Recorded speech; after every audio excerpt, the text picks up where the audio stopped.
के जिंदा जलाली और बरकत नाम में आप सबों को सलाम। मैं अरशद एंथनी इस वक्त कराची के एक एरिया जिना हॉस्पिटल के पास हूँ और ये मेरे साथ 4 बहनें हैं। ये वर्शिप करती हैं और इनसे हम पूछते हैं इनके नाम क्या हैं और ये खुदावंद के जलाल के लिए गाती हैं और बड़ी टैलेंटेड हैं। एक तबला बजाती है, एक दफ बजाती है, एक गाती है और एक साथ में क्लैपिंग करती है।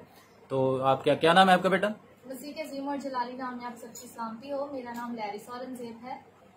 मसीह के अज़ीम और जलाली नाम में आप सबकी सलामती हो। मेरा नाम लीजा औरंगजेब है। मसीह में आप सबकी सलामती हो। मेरा नाम निशा औरंगजेब है। मसीह में आप सबकी सलामती हो। मेरा नाम दुआ औरंगजेब है। जी बेटा सुनाएं कुछ।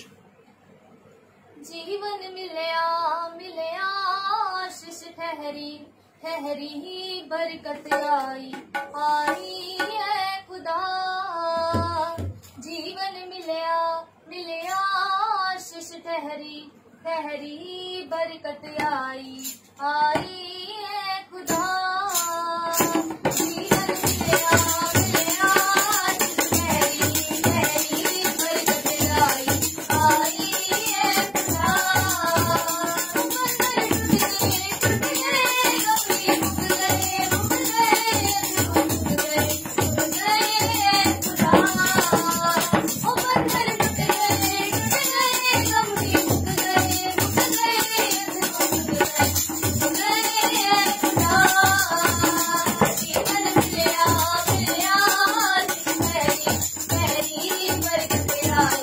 आई है खुदा।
बहुत खूबसूरत गीत गाया बच्चों ने, आपने सबने देखा सुना और इनकी हौसला अफजाई करें। मैं यहाँ आपको एक खास बात बताना चाहता हूँ कि ये बच्चियां एक गरीब फैमिली से हैं और इनके वालिद की कार्डियो ये जिना हॉस्पिटल के साथ जो है वहां पर जॉब थी। इनकी जॉब कुछ अर्सा पहले छूट गई, उसके जो वाजबात हैं वो अभी तक इनको नहीं मिले। मगर मैं इनके पेरेंट्स को सल्यूट करता हूँ कि इन्होंने अपने बच्चों की बहुत अच्छी तरबियत की है और इनका फोकस जो है दोनों इनका मियाँ बीवी का अपने बच्चों की तालीम के ऊपर है। ये घर में बड़ी सादा जिंदगी गुजारते हैं मगर इनका फोकस ये है कि हमारे बच्चे जो हैं वो तालीम हासिल करके मुआशरे में एक अच्छा मकाम हासिल करें। ये दूसरों के लिए रोल मॉडल भी हैं। तो मैं अपनी कम्युनिटी के लोगों से रिक्वेस्ट करता हूं कि आप भी अपने बच्चों को, बेशक आप कम खाएं मगर अपने बच्चों को तालीम जरूर दिलवाएं। खुदावंद आप सबको बरकत दे। आमीन।